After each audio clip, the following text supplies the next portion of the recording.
Bienvenue à cette exploration. Aujourd'hui, on se penche sur les documents concernant Aboubacar Saïd Salim. Oui, une figure vraiment incontournable, pionnière, on peut dire, de la littérature comorienne d'expression française. Absolument. Et ce qui frappe dans les sources, c'est à quel point sa vie et son œuvre sont totalement liées à l'histoire agitée de son pays. C'est ça, son parcours personnel épouse vraiment les soubresauts de l'histoire comorienne, surtout après l'indépendance. Notre objectif, aujourd'hui, c'est un peu de décrypter cet engagement à travers sa vie et ses écrits. Exactement. Il est né à Moroni le 9 mai 1949 et son histoire personnelle croise la grande histoire très très tôt. Des lycées en fait. Ah oui, les sources insistent beaucoup là-dessus, sur un événement en particulier, la grève lycéenne de janvier 1968. C'était quoi exactement? Suite à un crash d'avion, c'est ça. Des lycéens, dont lui probablement, secourent les victimes d'un crash. Mais l'administration coloniale de l'époque les accuse de pillage.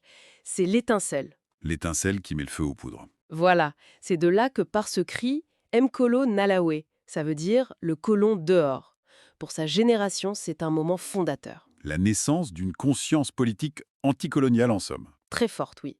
Il obtient son bac peu après, en 69 ou 70.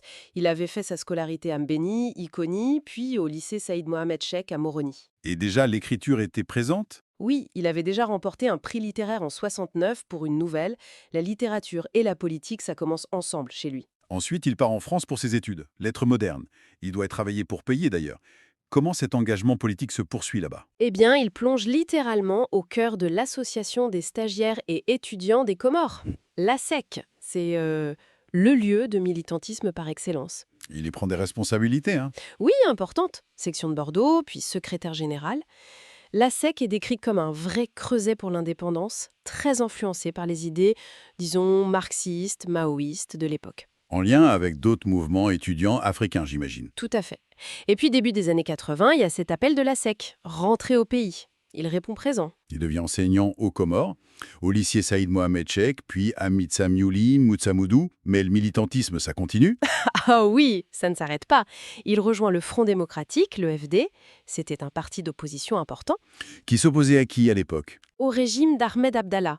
Un régime qui, il faut le rappeler, était maintenu au pouvoir par les mercenaires de Bob Denard. Un contexte politique extrêmement tendu donc. Oui, et dangereux.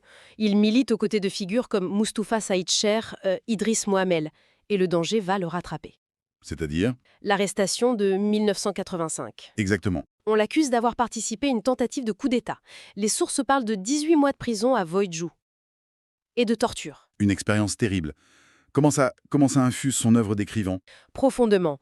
C'est d'ailleurs en partie en prison qu'il va écrire ses livres les plus connus. L'écriture devient une forme de survie, de résistance, de témoignage. Donc, ses romans majeurs, Et la graine et Le bal des mercenaires, sont directement issus de cette période. Absolument. Et la graine revient sur 68, sur cette prise de conscience.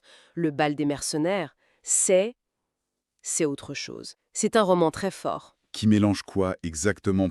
Il y a une histoire d'amour contrarié, le poids, les traditions, l'exode rural, mais surtout, au cœur, il y a la violence politique de l'époque mercenaire. Il utilise des noms un peu modifiés, c'est ça, On hein? parlait de lieux réels. Oui, Niorme pour Moroni, Laeka pour la Sec, et surtout Kandani, pour le terrible camp de détention de Kodoni, où il a été enfermé. Les sources parlent de la fiction comme d'un paravent. Qu'est-ce que ça veut dire, concrètement? Je pense que ça veut dire que la fiction lui permettait d'aborder cette histoire très récente, très brûlante, conflictuelle aussi, et parfois tueuse. Y compris sur des sujets délicats, comme les actions du Front démocratique elles-mêmes. Oui, possiblement. C'est une manière de raconter l'indicible, en fait. En mélangeant le réalisme très cru, parfois la fable, même une certaine dérision face à l'horreur. C'est une stratégie, quoi, pour naviguer entre sa mémoire et l'histoire collective. Et au-delà de ses propres livres, il a eu un rôle très important dans la vie culturelle comorienne. Ah oui, un rôle central. Il a cofondé et animé des structures comme le Club Calam, le Cercle Pohori. C'était des lieux importants pour faire émerger de jeunes auteurs. Il a aussi animé des émissions à la radio. Oui, à l'ORTC, l'émission Livre à palabre. C'était vraiment un passeur, un animateur culturel, un mentor, comme le dit Ali Dialawi. Et son engagement ne s'est pas arrêté à la littérature en français. Il y avait aussi la langue comorienne. Tout à fait. le shikomori.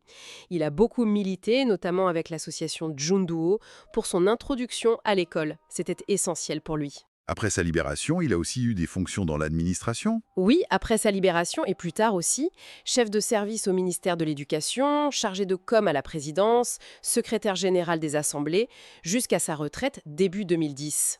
Mais il est toujours resté une voix critique. Sur quel sujet, par exemple?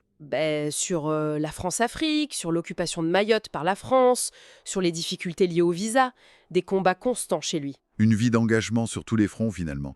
Son décès en septembre 2023 a dû laisser un grand vide. Immense, oui. Les témoignages sont unanimes, on parle de monuments, d'intellectuels respectés. Son collègue écrivain Mohamed Tohiri dit de lui « le meilleur d'entre nous Un enseignant marquant aussi, apparemment. ». Très. Et ses œuvres sont étudiées aujourd'hui dans les écoles comoriennes. Il laisse l'image d'un homme de conviction, engagé pour la justice, pour la mémoire de son pays. On le décrit aussi comme un homme pieux, proche de la confrérie chez Duli. Donc, Aboubacar Saïd Salim, il incarne vraiment cette génération militante des Comores post-indépendance. Avec les espoirs, les luttes, les désillusions aussi sans doute. Exactement. Et son œuvre, elle est ce témoignage unique, intrinsèquement lié à son vécu. Et elle soulève une question intéressante qui ressort des documents qu'on a vus. Oui, justement, cette utilisation de la fiction comme paravent. Pour dire l'histoire là où le discours officiel laisse des blancs, c'est ça? Oui, voilà, pour naviguer dans les silences, les zones d'ombre, les controverses peut-être. Et ça nous interroge sur le rôle de la littérature face au trou noir de l'histoire, face aux récits officiels ou confisqués, aux Comores, mais aussi ailleurs finalement. Une belle piste de réflexion pour finir. Merci. Merci à vous.